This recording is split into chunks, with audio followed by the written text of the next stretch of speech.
Today is Thursday, January the 27th, 2011, and it's day one of our program at IIR's 15th Annual Drug Delivery Partnership Conference. I'm speaking with David Phillips, Managing Partner of SR1.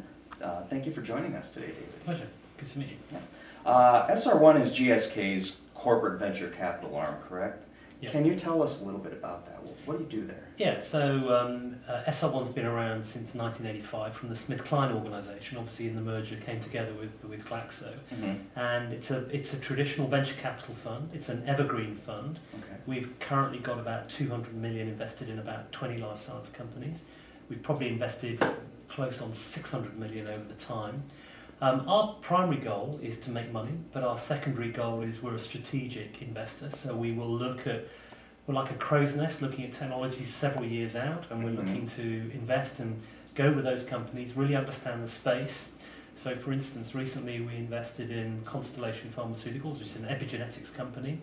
We invested in Dicerna, which is an siRNA company. So you can see those sort of platform technologies are we're looking to keep close to those over the next several years, even though we might have slightly different programs going on within GSK. And at some point in the future, we may take an option to acquire the program or acquire the company or whatever. But really, a strategic investor with 7 partners spread all over the US and Europe.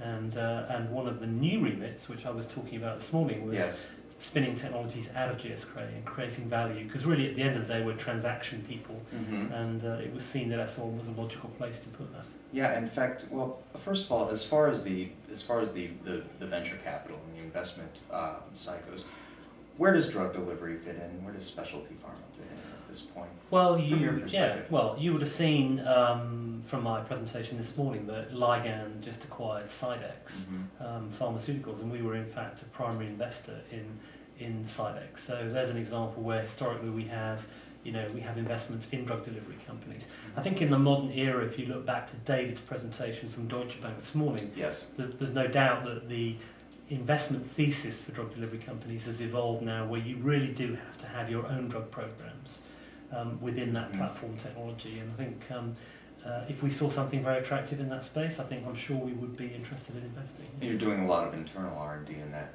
area yourself into drug delivery. That's right. That's right. Which is why we're now contemplating spinning that out of GSK, because I think when it's within the company, there's a slightly uncomfortable sense from some companies that we're going into the big GSK machine and is my stuff going to be confidential, etc. Frankly, we would deal with it like any other CMO, CRO would, and it would be, I think people are quite capable of working with big pharma, and we're in a new era now where big pharma is very much opening its doors to other people in terms of research and manufacturing. Yeah, in fact, I believe when you returned, because you had worked for the company previously and left for a stint and came back, part of your job was to sort of root around, and what you found was an appalling amount of unexploited opportunities.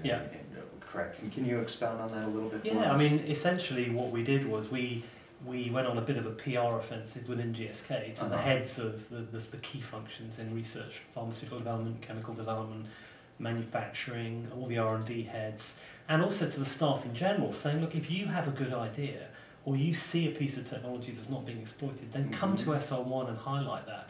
And so we've built sort of very high profile over the last couple of years, when in fact we were probably the hidden asset in GSK over several years, where people just didn't know what we did or what our remit was. So we've very much started this PR offensive to drive the organisation to flush out good ideas, new technologies, or even old technologies that could well be exploited.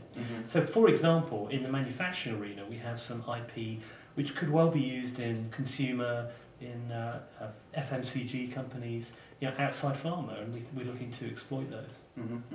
And in your presentation, you gave some good examples also of areas where, because you were able to pick up on something internally, you're moving forward with that. Could you give us a couple of examples of those case studies? Yeah, I mean, the good example was the difficult technology, which is a control release technology. That was originally developed for one of our major drugs, which unfortunately failed in late stage development. So we then looked around the organisation for other potential uses for the asset, and hence Lamictal from a life cycle management perspective, we now have that on the market, Mm-hmm. and that's only using up a fraction of our capacity in manufacturing terms. So hence I'm now out looking and talking to big pharma and biotech companies about doing collaborations and maybe some kind of contract manufacturing contract for a pharma biotech company. So hence this externalization. Yeah, in fact, I liked your line earlier that the gamekeeper has become the poacher.